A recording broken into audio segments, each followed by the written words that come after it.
வணக்கம். தமிழ் ஃபுட் கார்னரில் இன்றைக்கி கலர்ஃபுல்லான டேஸ்டான கேப்சிகம் ரைஸும் அதுக்கு சைடிஷ்ஷாக ஒரு டேஸ்டான காலிஃப்ளவர் கொத்துக்கறியும் பண்ண போகிறோம். இந்த கேப்சிகம் ரைஸ்க்கு இந்த காலிஃப்ளவர் கொத்துக்கறி சைடிஷ்ஷாக வச்சு சாப்பிட்றதுக்கு ரொம்பவே பொருத்தமாக இருக்கும். இப்போ ரெண்டையும் எப்படி பண்ணுறதுன்னு பார்க்கலாம். இது வரைக்கும் தமிழ் ஃபுட் கார்னர் சேனலை சப்ஸ்கிரைப் பண்ணாதவங்க சப்ஸ்கிரைப் பண்ணிக்கோங்க. கேப்சிகம் ரைஸ் பண்ணுறதுக்கு உதிராக வடித்த சாதம் 4 கப் எடுத்து வச்சுருக்கேன்.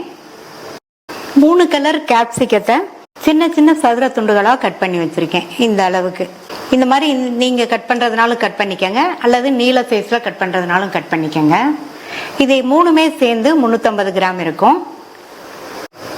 இந்த பேனில் 2 டேபிள் ஸ்பூன் எண்ணெய் சூடாயிடுச்சு. அதில் 1 டீஸ்பூன் கடுகு பொரிஞ்சதும் இதில் 1 டீஸ்பூன் சீரகமும் பொரிஞ்சிருச்சு. 3 காஞ்ச மிளகாய் சேர்க்குறேன். கூடவே கொஞ்சமாக கறிவேப்பிலை இலைகள், நீல வாக்கில் கட் பண்ண 2 மீடியம் சைஸ் வெங்காயம். இந்த வெங்காயம் வதங்கி லைட் ப்ரௌனாக வர வரைக்கும் வதக்கிக்கலாம்.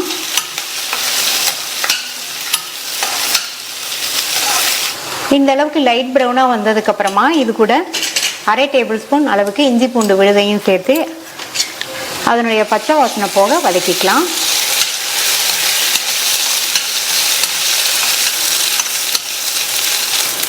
இப்போ இஞ்சி பூண்டு விழுதோட பச்சை வாசனையெல்லாம் போனதுக்கு அப்புறமா இது கூட 2 மீடியம் சைஸ் தக்காளியை இது மாதிரி சின்ன சின்னதாக கட் பண்ணி சேர்க்குறேன்.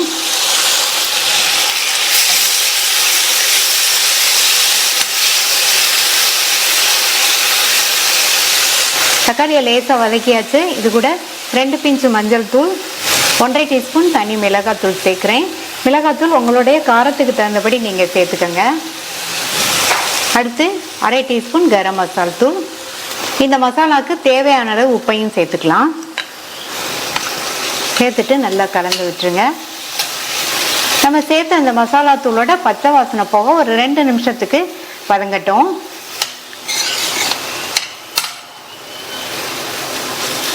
மசாலா தூளோட பச்சை வாசனை எல்லாம் போயிடுச்சு.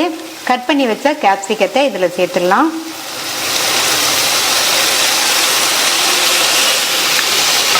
ஸ்டவ்வை நல்லா சிம்மில் வச்சுட்டு இதை நல்லா இந்த மசாலாவில் பிரட்டி விடுங்க.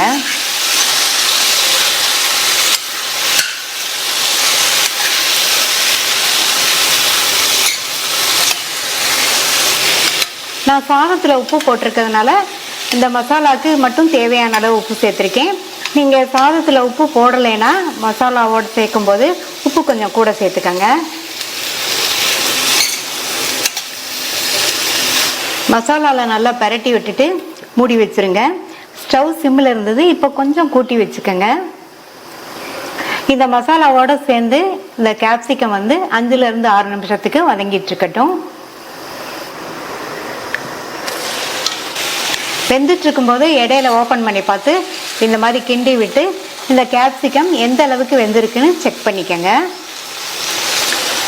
இன்னும் கொஞ்சம் வேகணும், மூடி வைக்கிறேன். கேப்சிகம் ரொம்ப சாஃப்டாக வெந்துருச்சுன்னா டேஸ்ட் நல்லா இருக்காது. அதனால கிரன்ச்சியாக இருக்கிற மாதிரி பார்த்துக்கோங்க. 6 நிமிஷம் ஆச்சு. கேப்சிகம் கரெக்டாக கிரன்ச்சியாக வந்திருக்கு. இதில் உதிராக வடித்த சாதம்,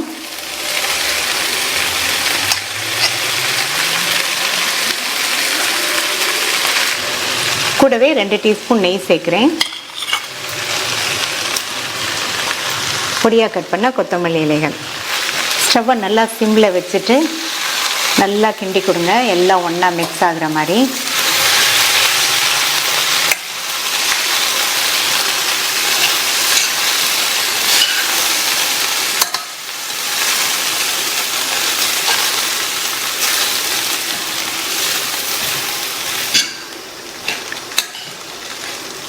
இப்போ நல்லா மிக்ஸ் பண்ணியாச்சு. சாதமுமே சூடு ஏறிடுச்சு. கடைசியாக இன்னும் கொஞ்சம் கொத்தமல்லி இலைகள் சேர்க்குறேன். அவ்வளோதான், ஸ்டவ் ஆஃப் பண்ணிடலாம். நல்ல கலர்ஃபுல்லாக டேஸ்டான ரொம்ப ஈஸியாக பண்ணக்கூடிய கேப்சிகம் ரைஸ் ரெடி ஆயிடுச்சு.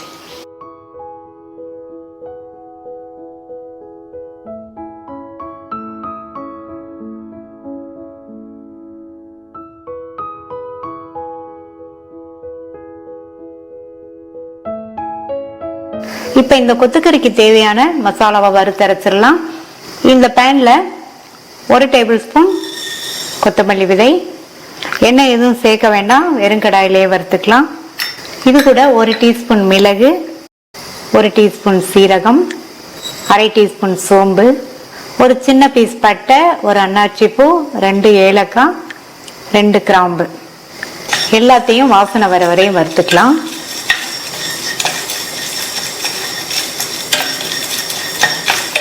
எல்லாமே வறுபட்டு நல்லா வாசனை வந்துடுச்சு.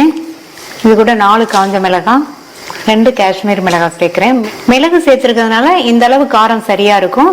நீங்க உங்களுடைய தேவைக்கு தகுந்தபடி கூட்டியோ குறைச்சோ சேர்த்துக்கங்க. இது கூட கொஞ்சமா கறிவேப்பிலை இலைகள், ஒரு 7-8 முந்திரி சேர்த்துக்கலாம். மறுபடியும் எல்லாத்தையும் நல்லா வறுத்துருங்க. நம்ம எடுத்திருக்கிற 300 கிராம் காலிஃப்ளவருக்கு இந்த அளவு சரியா இருக்கும்.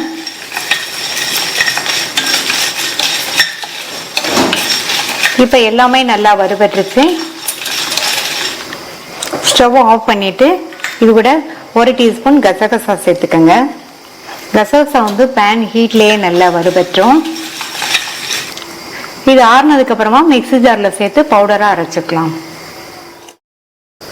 கட் பண்ண 300 கிராம் காலிஃப்ளவரை கல் உப்பு சேர்த்த சூடான தண்ணியில் போட்டு வச்சுருக்கேன். மூடி வச்சுருங்க. இது ஒரு 2 நிமிஷத்துக்கு இருக்கட்டும். இந்த ப்ராசஸ் பண்ணோம்னா காலிஃப்ளவரில் உள்ள கண்ணுக்கு தெரியாத பூச்சியெல்லாம் தண்ணியிலே விழுந்துடும். காலிஃப்ளவரும் நமக்கு சுத்தமாயிரும். 2 நிமிஷம் ஆச்சு. இதில் உள்ள தண்ணியை வடிச்சிட்டு மறுபடியும் 2 தடவை வாஷ் பண்ணிவிட்டு தண்ணியை கம்ப்ளீட்டாக வடித்து எடுத்து வச்சுக்கலாம். தண்ணியை கம்ப்ளீட்டாக வடித்தாச்சு. கொத்துக்கறிக்கு காலிஃப்ளவர் வந்து சின்ன சின்ன பீசஸாக இருந்தால் தான் நல்லாயிருக்கும். அதனால் ஒரு பிளெண்டரில் இதை கொஞ்சம் கொஞ்சமாக சேர்த்து விப்பரில் போட்டு சின்ன சின்ன பீசஸ் ஆக்கிக்கலாம். பாருங்கள், நல்லா சின்ன சின்ன பீசஸாக இருக்குது. நம்ம பிளெண்டரில் விப்பரில் போட்டு அரைச்சாதான் இந்த மாதிரி வரும். இந்த பேனில் 1 டேபிள் ஸ்பூன் எண்ணெய் சூடானதும் அதில் 1/4 டீஸ்பூன் சோம்பு சேர்த்துக்கங்க. கூடவே கொஞ்சமாக கல்பாசி, அடுத்து கொஞ்சம் கறிவேப்பிலை, நல்ல பொடியாக சாப் பண்ண 2 மீடியம் சைஸ் வெங்காயம் சேர்க்குறேன். இந்த கொத்துக்கறிக்கு வெங்காயம் வந்து நல்ல பொடியாக சாப் பண்ணிக்கணும், அப்போ தான் நல்லாயிருக்கும்.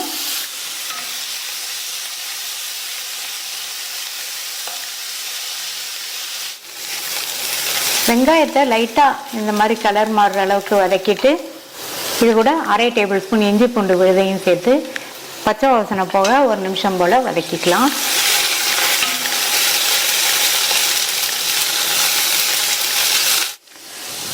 ரெண்டு மீடியம் சைஸ் தக்காளியை நல்லா பொடியாக சாப் பண்ணி சேர்க்குறேன்.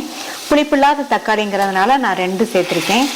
உங்களுடைய தக்காளி புளிப்பாக இருந்தால் நீங்கள் 1 சேர்த்துக்கங்க போதும். தக்காளி 2 நிமிஷமாக வதங்கிடுச்சு. அடுத்து காலிஃப்ளவரை சேர்த்துக்கலாம். இந்த காலிஃப்ளவர் 2லேருந்து 3 நிமிஷத்துக்கு இந்த வெங்காயம் தக்காளியோட வதங்கட்டும். இந்த மாதிரி 3 நிமிஷம் வதக்கிட்டு அடுத்து நம்ம வறுத்து அரைச்ச அந்த பொடியை சேர்த்துக்கலாம். இது கூட 1/4 டீஸ்பூன் மட்டும் மஞ்சள் தூள் சேர்க்குறேன். ஸ்டவ்வை சிம்மில் வச்சுட்டு நல்லா மறுபடியும் ஒரு தடவை கலந்து விட்டுருங்க.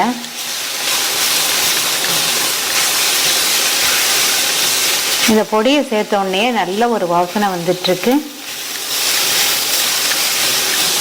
நல்லா கலந்து விட்டாச்சு. இப்போ வந்து தண்ணி சேர்க்கணும்.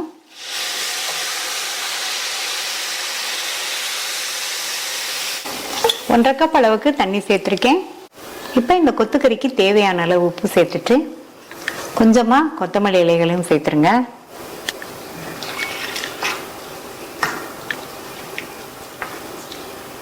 நல்லா கலந்து விட்டதுக்கு அப்புறமா மூடி வச்சிருங்க.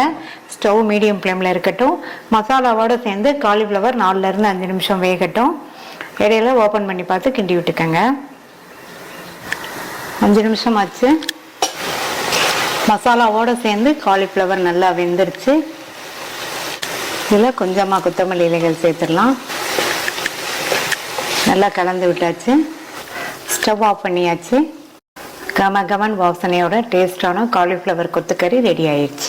நீங்களும் ட்ரை பண்ணி பார்த்துட்டு உங்கள் கமெண்ட்ஸை சொல்லுங்கள். தேங்க்யூ.